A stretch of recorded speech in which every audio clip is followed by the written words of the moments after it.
Well, this week, gold hits a fresh all-time high as investors flock to the precious metal. For more on what to make of this shining trade, we want to welcome here Merck Investments founder, president, and chief investment officer, Axel Merck. Axel, as someone who, manages over $3 billion in precious metals and precious metals mining, I want to start with you on what you just make of this record run in gold, Axel. What, in your opinion, is driving this? Yeah, great to be with you. And it's indeed been truly astounding. Just for reference, we more than doubled our assets under management over last year. And I would say it's our brilliance, but more likely it's just the trend in there, in that space. Historically, we have different types of investors in gold. The diversification investor, the gold bug concerned about the purchasing power. We have the speculator and we have the central banks. Noteworthy is that the speculator is not very loyal, but in recent weeks has seen that there's a trend in gold, has jumped on it. Obviously, as we're talking today, that's been somewhat going in reverse. The main buying we have seen, I would argue, and from our analysis, has been from institutions rather than retail. And that's very noteworthy because historically, when you reach these all-time highs, it's a retail frenzy. I cannot say that we see a retail frenzy. It is institutional buying. You can attribute it to the quote-unquote debasement trade. It's mostly, I think, institutions diversifying because that's one of the things to diversify to, but obviously that's gone up. Gold has gone up quite a bit in recent months. Can I ask you, Axel, if one reason, one big driver, it's the central banks, is that also potentially, Axel, a downside risk? I mean, if that's true, then what would happen if the central banks stopped buying or even started selling, Axel? Well, first of all, central banks historically are not very price sensitive. So if they have a mission to do something, they'll execute on that. I think the reason we have to think about why are central banks buying, and I think it relates to the weaponization of the dollar a few years ago when the dollar has been used as an active tool to react when other countries don't act the way that it's in the U.S. interest. And that is a quote-unquote incentive to the central banks to diversify their reserves. It doesn't mean that all the reserves are piled into gold, but it means that gold is a beneficiary of that process. And so the question to me is, what could get that trend into reverse? And I don't see that. We see an increased national activism throughout the world that monetary tools, fiscal tools are used to defend the interests of a country. We've gone away from globalization where we're all a happy family. So I think the risk is that we have globalization come back where we have this period where the global wheels of finance are oiled through trade. The one thing I like to add, to digress a little bit from your question, is that when you have tariffs, you don't just impede the flow of goods, you impede the flow of money. So if you think that tariffs are going to go away, that's a somewhat related risk. And of course, the Supreme Court can throw a wrench into that if you believe that tariffs are a good thing. And so that's the sort of way I would try to look at the issues of quote-unquote central bank buying and beyond. You know, Axel, even some long-time gold bulls, like my friend, the strategist Peter Bukvar, they've trimmed a touch. Peter, very smart guy. Here's what he told his clients this morning, Axel. I want to get your take on this. Peter told them, I still believe the ultimate highs of this bull run are ahead of us, but acknowledge when excitement gets to a very giddy level, it's time to call a timeout and for portfolio management reasons, take some chips off. What do you make of that? Well, I'll give you two answers. The first one is extremely difficult to time the markets. And while, of course, everybody has seen how much the run-up has been, nobody knows what the price is going to be tomorrow. The other thing I indicated earlier is that the speculator is back. The speculator was in meme stocks, in crypto, in SPACs and whatnot, and used to be in gold and is somewhat coming back. What that does is increase volatility. And so all else equal, if a portion of your portfolio is more volatile, If your risk profile hasn't changed, yes, you would want to pare back. So I'm giving you the same answer that the other guest there is giving, but I'm giving you a different way of doing it. Rather than giving a macro reason, giving a portfolio reason how that behaves. Taking chips off the table, rebalancing on the way up is prudent management. We can't give specific investment advice. As far as we are concerned as a company, we have an institutional mandate and we can shift within what we do on the mining side, but we have as a mandate to be invested in that sector. Axel, I only have about a minute left, but I got to get your thoughts on this. We've been talking gold. What about digital gold, Axel? What about Bitcoin? I'm curious to get your take on the moves we're seeing there. Well, you had a segment on Bitcoin earlier. I think the key difference is that gold in the long run has a near zero correlation to equities. It moves in and out, whereas Bitcoin, especially in recent years, has been very correlated with risk assets. And that is, I think, part of the reason why people have moved more towards gold. I'm not saying that will always be the case in Bitcoin, but for the time being, as far as the diversifier is concerned, gold has the heads up. I've sometimes said that Bitcoin still wants to decide what it wants to be when it grows up, and it's going through that maturing process. For the time being, it is very correlated with risk assets, which is great for speculators, but currently they're a bit disillusioned because they are expecting a lot, and Bitcoin hasn't delivered in recent weeks anyway. Axel, great to have you on the show today. Thank you. My pleasure. What are we seeing across the safe haven space? Because there's been some pretty eye-popping moves, even just over the past week. Most definitely. I mean, gold is headed towards its best week since 2020. You have seen record after record. And when we saw equities selling off yesterday, you saw gold that was still hitting all-time highs. Now, gold is sort of right now easing a bit. It was going towards 4,400. It may have some resistance around that level. The question is this big, massive rally that we've seen in the gold space as a safe haven. What is this telling us about the economy? What is this telling us about the future? What is it telling us about money printing, about the expectations of the Fed easing? Is it easing because the economy will be deteriorating, especially now given what's happening with the regional bank woes? So those are some of the questions surrounding gold. But still, you have seen this massive rally year to date. If we do start to see some pressures with equities, if we do start to see some heavy selling, then you could see margin calls and you could see gold selling off. But keep in mind, big buyers are central banks here, and the central banks won't be selling. They are not sellers. They are stuck buyers when it comes to gold.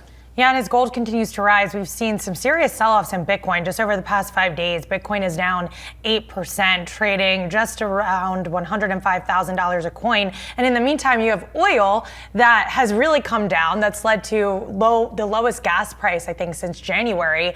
What's sort of driving those two moves? Right. Well, with respect to oil, you have the situation with Russia and Ukraine. Today, President Zelensky of Ukraine is going to be meeting with President Trump. He had a conversation yesterday with President Putin. So if you do start to see Russian oil flowing more freely, then that would sort of go in line with the oversupply that the market is expecting. And the market analysts are expecting that next year you're going to see oil prices that are lower because of an oversupply in the market. You have OPEC Plus that's also increasing its supply. With respect to Bitcoin, you've had a lot of leverage calls. You've had long liquidations.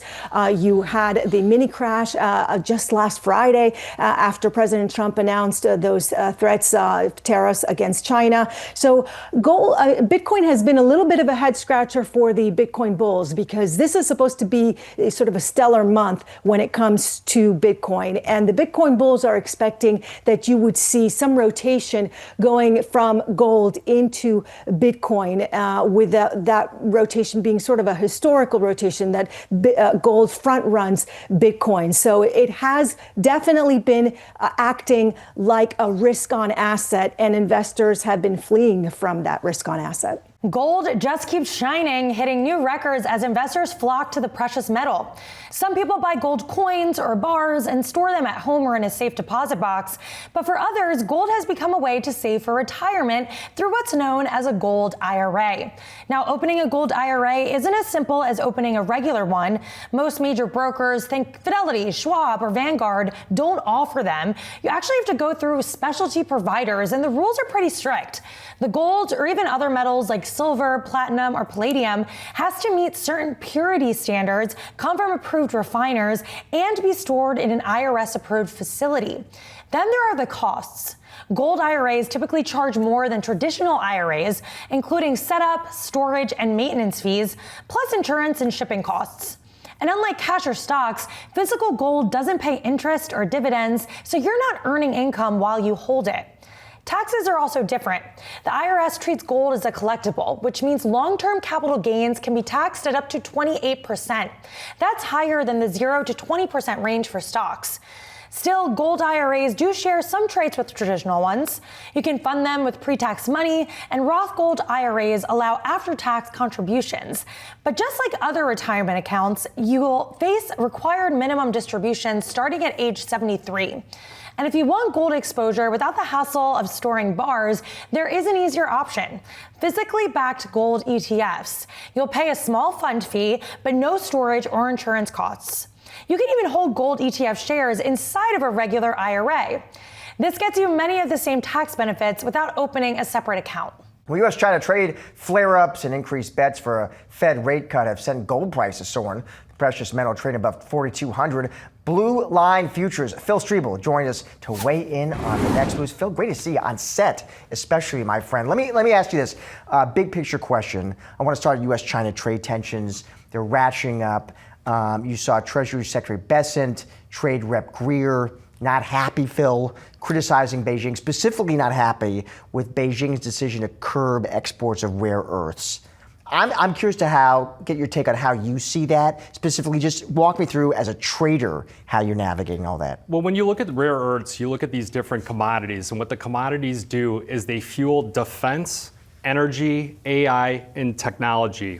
Without these rare earth elements, you're unable to produce any of these things. I Google searched and look at AI and saying, hey, can we survive as a planet without magnets? And that's where a lot of this argument is. If you don't have these magnets, you can't create energy. And without that, you're going to see technological advances just not happen whatsoever. Inside of this studio, there must be thousands of things that are running on these magnets. And that's where the argument lies on us getting these magnets. Let me switch gears. I want your take on precious metals. Let's talk gold specifically. Here's what B of A says, and obviously it's been a run. It's an 8-week streak of gains for gold. B of A sees the risk of correction near term, Phil. Then they tell clients, though, still further upside in 26.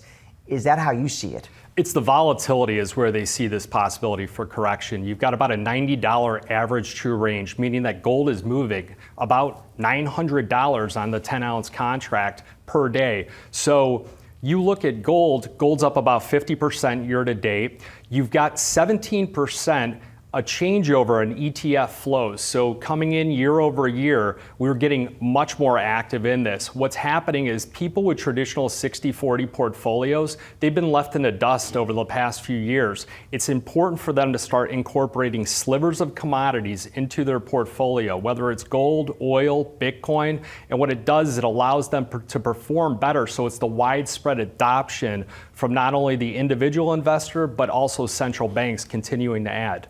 Can I ask you, when you looking at gold, what are the levels you're watching? So 49.37, that would be the recent swing low that we just saw. That would be a little bit alarming if we break below that level. Realistically, the way this thing is charging higher, Bank of America with a $5,000 price target at the end of 2026, the reality is that we could just get there in several days. If you look back at the breakout, which was September 1st, that was above $3,500, and look where we're at right now, $700 higher within a month and 2 weeks.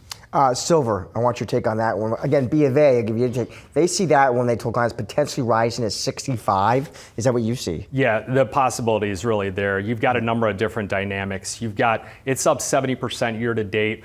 The silver market is only, the market cap's about 50 billion. You look at gold, it's 450 billion. So it's 9 times smaller, and that's where the volatility takes place. You've got 5 years of structural supply deficits, meaning the mining supply just isn't there. And you've got the demand constantly increasing, everything from EV, solar. Solar is tapering off a bit, but countries like China are really starting to try and become energy independent, and that's where they need silver and some of these different elements. So the reasons driving silver higher, different than gold in some respects? Oh, definitely. Yeah. And plus you've got the investor demand that's coming in there. It's that poor man gold mentality. Now it does have the risks, and it does attract the type of person that chases after something like Bitcoin, something like the meme stocks. Silver's the next one. They dream about getting rich on these things. Where the gold market has this structural supply where you have central bank demand adding to that support there.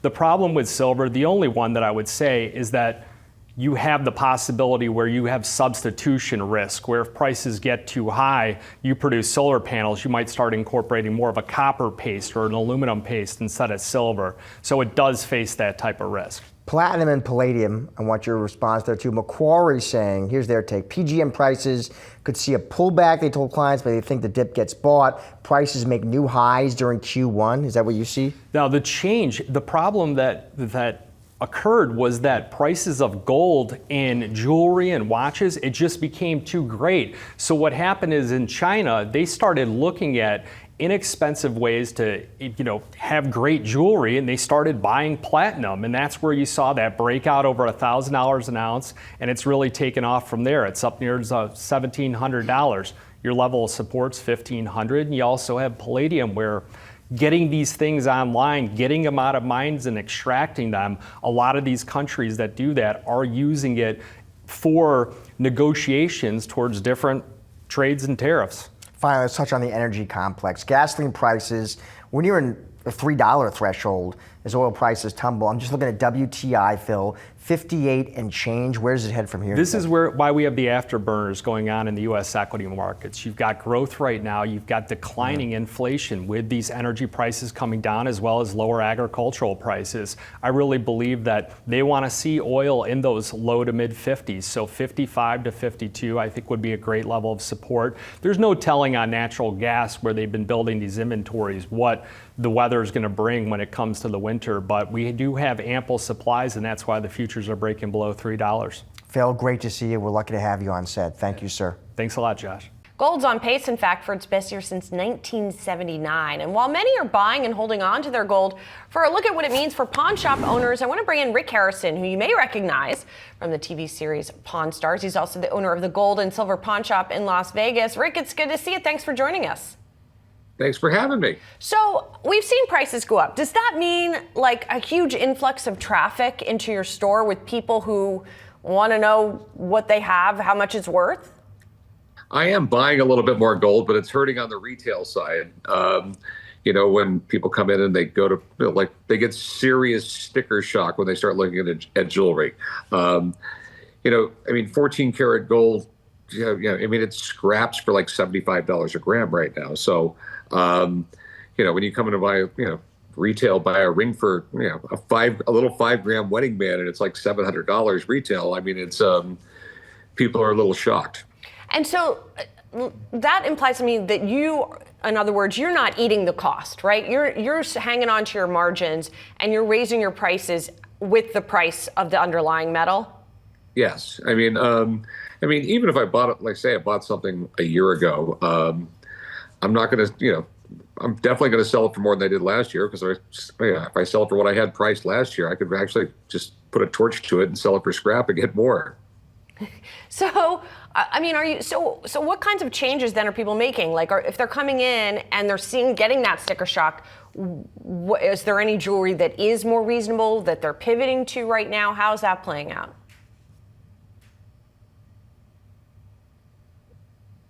A lot more people are buying silver jewelry, things like that.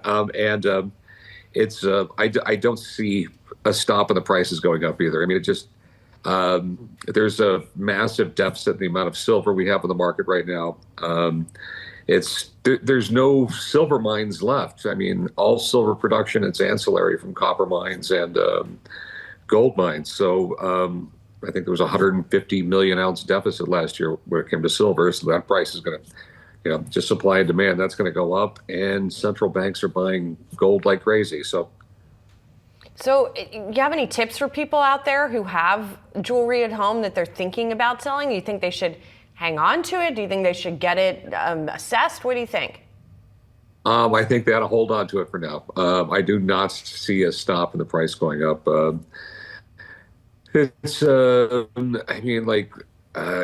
India broke a record last month on the amount of gold imports and silver imports.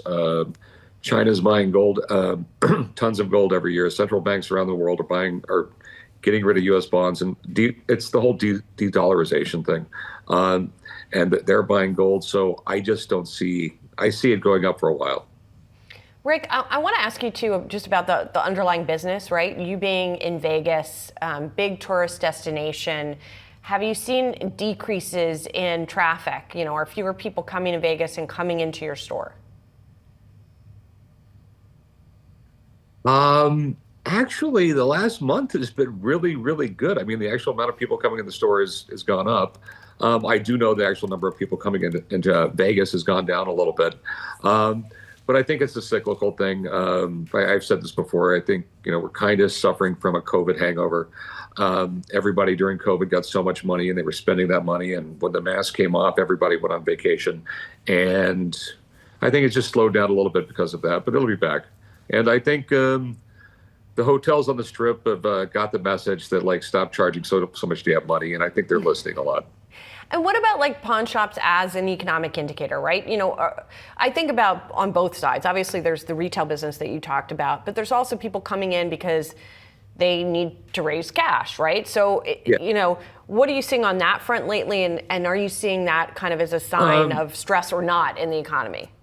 That I see holding kind of steady right now. So I don't see an uptick in people wanting to come in, more people getting money. So I think the economy's kind of flat at the moment, and everyone's still kind of a wait and see attitude, but I don't see the economy down at the moment as far as in that respect. Are you seeing any kind of change in stuff that's moving in the store? I will tell you that every time I get gold bullion and silver bullion, we'll get a shipment in the morning and it's gone by 2 or 3 o'clock. Wow. Literally, we cannot keep any of it in stock. And what about collectibles, for example? Collectibles, that's a weird market. If the price of one if one group of collectibles really goes up in price, it usually affects another group of collectibles that'll go down. Pokemon cards are kind of flat, but they're still bringing money. Disney stuff over the past couple of years has really gone down. It's hard to sell Disney stuff, and I think that's because some of the moves Disney has done. But generally, coins have gone really up. A lot of people are, buying coin collectors. They've always been around. And yeah, in general, the market's pretty, decent and I don't see any giant jumps in anything here lately. Like I said, the only thing I've seen go down in price over the past couple of years is Disney stuff. Interesting. All right, Rick, thank you so much for joining us. Appreciate it. All right, thank you. Have a good one. You too. Gold still shining, hitting fresh record highs and pushing above 4,100 an ounce. This comes as President Trump floats more potential tariffs and investors flock to safe havens. But our next guest says the rally, it's more about fundamentals than fear. Joining me now, we got David Miller, CIO and Senior Portfolio Manager at Catalyst Funds. David, great to see you as always. So first big picture, let's talk about what's kind of just driving this run in gold. You put it like this, David, you say the move to all-time highs isn't just about fear, it's about fundamentals. Explain that for us, David. What do you mean? Well, so it's certainly not just one thing. So I guess to start, an easy way to think about it would be those China tariffs you just mentioned. If you think about it, if you're China and you're running the Chinese central bank and you own 760 billion of US treasuries, and you just saw that the US was threatening 100% tariffs, And you saw that, back in 22, the U.S. seized $300 billion of Russia's dollar-denominated assets. You'd probably feel a lot safer if you held $760 billion of gold bars in a vault in Beijing that we couldn't take at the flip of a computer switch. So that's probably a starting point, is you have these price-agnostic buyers, and it's not limited to China. They're not the only people we put tariffs on or, indicated that we may not agree with their policy and don't want us to have that leverage. So they're an enormous buyer, over 1,080 metric tons last year, and they'll likely do more than that this year, meaning the central banks, particularly of the BRICS nations. Central bank buying, it's an interesting trend to watch. Is that in and of itself, David, enough to keep gold moving higher? Absolutely. The central bank buying is enormous because if you think about it, the US dollar as the world's reserve currency fundamentally started to shift after that weaponization of SWIFT in 2022. And then it really just poured gasoline on that fire when you added the tariffs to it earlier this year. What about U.S.-China trade tensions? I mean, you saw that caused a freak out in the markets on Friday. What role do you think that's playing here? I think that's pouring even more gasoline on the same fire. So, there's already this concern. We already had these tariffs earlier. We already had specific Chinese sanctions. So any addition to that just makes people want to transition off the dollar faster and buy more gold as a reserve asset. Let's put some numbers on this. What are your gold targets? What do you pencil in? So it's obviously been moving pretty quickly. We just got over 4,000, and now it's not too long ago than starting to crack 4,100. I think middle of probably end of this year, you're probably looking 4,500. You could even see 5,000 plus a year from now. A lot of it obviously depends on those fundamentals and how they shift over the next few months and year. For gold investors who are listening right now, what are, David, near-term risks you would emphasize that they need to have on their radar? So obviously the price has obviously moved a lot. So whenever you see an asymmetric move like that, there's always the risk that it will retrace. I think the reason that's less of a risk right now is we have the Fed lowering interest rates. That's generally good for both bonds and gold. You also have the central bank buying. That's generally accelerating. So that's also pretty good for gold. Obviously, if either of those were to flip, and they flip to raising rates or they flip to central bank selling, that would shift it. But there's no indication that either of those two are likely to happen. And then you also have deficit spending, which is the other big driver, which is also weakening the dollar because when you have $37 trillion in debt outstanding and you're running a $1.9 trillion deficit that was kind of enshrined into law in the big beautiful bill, those factors are very structural. So obviously if any of those shift and they flip to selling or they start raising rates, or we see the government decide to run a balanced budget and create a new bill that reverses previous ones, that could change. But I don't think that's terribly likely in the near future. So those are near-term risks. Would there be some potential near-term positive catalysts? Would it be like the next FOMC meeting? Certainly. So, if the Fed decides that they're going to loosen policy and cut rates more than they've already indicated, that would certainly be a net positive for gold. If they decided that they were going to cut less or not cut, that wouldn't help gold prices.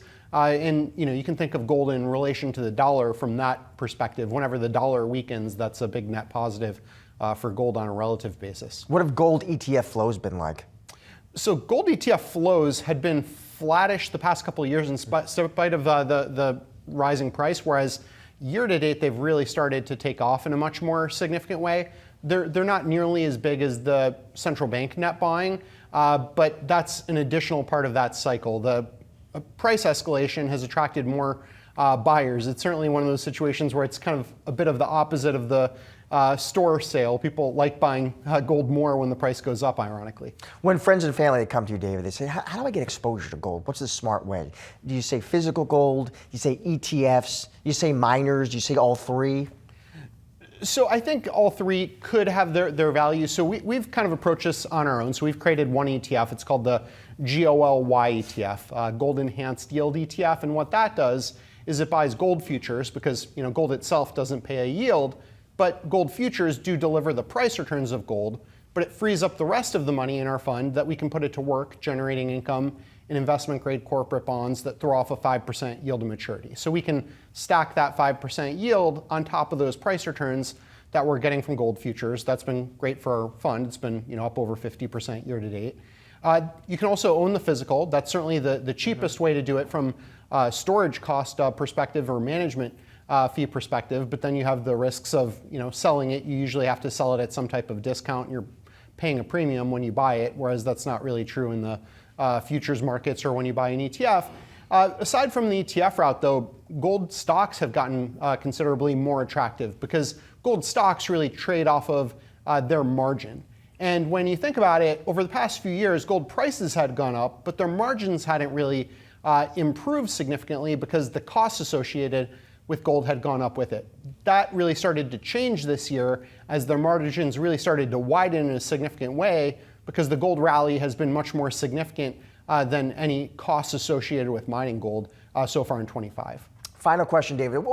I'm just curious, what would you have to see? What would need to happen to really kind of weaken your fundamental constructive view on gold? What's the headline where you would say, okay, that's a sell signal?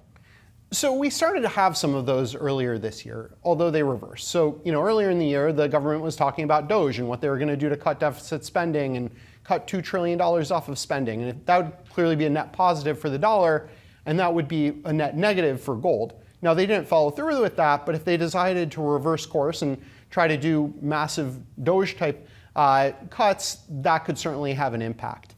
If you had the government say, hey, we're going to drop all these tariffs, we decided we're going totally for free trade, that would be a net negative for gold, although that doesn't seem to be the trend right now either. Or if you had the Fed reverse course and say, hey, we're actually going to hike by 50 bips over the next few months. You're outlining what sounds like some pretty low probability events. And that's, I think, why gold's been rallying, because you have all these factors that are tailwinds all working at the same time. Yeah, David, always great to see you, as best Sean said. Thank you, sir. Oh, thank you. Precious metals are on a historic run. Gold holding above $4,100 an ounce. Silver just topped the $50 mark. Joining me now on the commodities, precious metals trade is Bob Iacchino, Path Trading Partners Chief Market Strategist and co-host of the Futures Edge podcast. Good to see you, Bob. So it's been all about gold, but now we are really seeing it spread in more dramatic fashion to the other precious metals as well. I mean, what do we think here? How far can this gold run go? Well, as you're probably seeing, Julie, it's good to see you again as well, by the way. Silver has obviously just reached a new all-time high. And the interesting thing is when you look at the performance, I flipped positive precious metals in November of 2023 on this show, actually. And if you look at silver, silver was not on my radar at all. And you compare the performance of the two since then, gold's 133%, it's just short of 134%. Silver's now about 130.5%. So right on the heels, and most of that movement has been lately. And I think it's in part due to the nature of the Fed rate cuts that we expect to see coming. Nobody is saying that the economy is slowing dramatically. It's clearly slowing. But if you get rate cuts, now you're seeing the industrial part of silver and the safety part of silver kicking up a pretty good fire behind silver to have it catch up to gold. The silver to gold ratio has been out of whack for quite some time now. And then on top of that, silver is what people call the poor man's gold. I don't think anybody that's been in precious metals is poor lately, but it's been known as the poor man's gold. As gold rallies up, the reason for the catch up between the silver and gold ratio is people start to think that silver is overdone, and gold is overdone and silver is a cheaper alternative. That isn't necessarily the case. I think what's driving silver now is the combination between the industrial use and the precious use of silver. Gold, on the other hand, I had a $4,000 target. It's blown through that. Kind of working on a new target that maybe I could tell you guys by the end of this interview. You're thinking while you're talking on what the new target should be. Talking. Interesting. I've also been reading a little bit that's in terms of silver that there's maybe a short squeeze going on as well. Again, what does all of this tell us about the sustainability of the move and how much it's going to keep going? So here's what I'm looking at for that. The interesting part about gold over the last 2.5 years, as the corrections have been sideways in price. Now, unless you look at charts as often as I do, I tell people all the time, I'm probably 30% fundamental, 70% technical. Lately, I've been leading 80% technical because with President Trump, the fundamentals have been kind of out of whack, especially for precious metals. When you look at it from that perspective, gold's corrections have been sideways. And people don't necessarily look at those as corrections, but I do. When you have a strong trend that all of a sudden levels off and goes sideways, that tells you something above the psychology behind that particular asset. And the psychology of gold has been, I don't think it's going higher, but I'm not going to sell it. And that's really sort of a short-term comfort with the position. So when the next crazy thing happens in the market that drive people to gold, some people are already in it, but other people have FOMO and they drive it higher. So for me now, we are looking for a downside correction in gold. Today, tomorrow, that could be the exhaustion. I'm not willing to sort of pick a top on gold. But I think if we get a move back down to 3,600, I can then put 5,200 up as the 2026 target for gold, because you'll get that sort of exhaustion. But as I look at the overall fundamental case for gold, I can't see a reason for it to drop precipitously and stay there. There's just too many moving parts for gold right now that drive its nature. You look at, for example, Friday, when we had the threat of tariffs that you guys just talked about, the Chinese tariffs. Gold is the only thing that rallied. All other risk assets dropped, and I'm not putting gold in a risk asset. I'm just saying Bitcoin dropped, which again gives you this idea that Bitcoin hasn't quite reached gold status yet as a pure safety asset. It's still too correlated to the moves in the NASDAQ.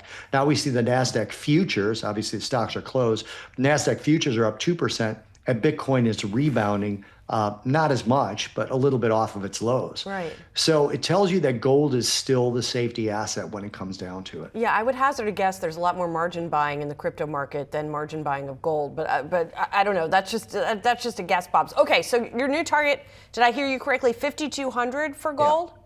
Yeah, I really don't call that number with the idea that there's going to be a sideways correction in gold again. If there's a sideways correction, I'd put it more at about 4,730. But if we get a correction to about 3,600, my new target will be 5,200. It's based on the play. You know, when you get a sell-off, you get people that have been sitting on the sidelines saying, I should have bought gold, getting in again. When it just moves sideways, those people tend to not get involved. They tend to wait for a sell-off. So I'm talking 4,700 to 5,200 in 2026. So, Bob, that could keep going higher. We talked about silver. I'm also curious about, say, palladium, platinum, and that part of the trade. Do you expect that to continue to sort of also catch up and participate? I don't feel like platinum is going to catch up because it only has really one use, and that's in a use that's kind of evolving away. Right, and internal combustion engines is its strongest use. We have had a dip in electric car purchases, but then we had a spike just past that. So it was almost like a correction in electric car purchases. I expect electric car manufacturers to actually find ways around the tax breaks that have expired now. I think they're going to find ways around that. I don't know what those ways are going to be. Tesla already announced some financing advantages for going into Tesla. They make up about 2,500 of the 7,500 that went away. So I think they're going to work through that, and that could potentially stabilize platinum. Palladium's a different story. There's other uses for palladium. It's a rare earth. It's a precious metal. And I think palladium will continue to rally as well. Bob, great to see you. Thanks so much. Good to see you as well.